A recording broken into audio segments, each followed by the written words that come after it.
Hello guys, how are you? So yesterday I told you about the rules of debit and credit, and today we will look into the examples.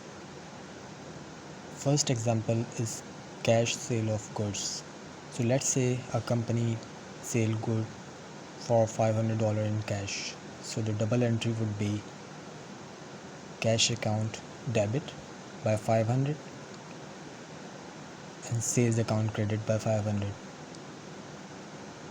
So if you look into the rules, so you will see like why we debited the cash account, because it increases the asset, and why we credit the sales account, it increases in revenue.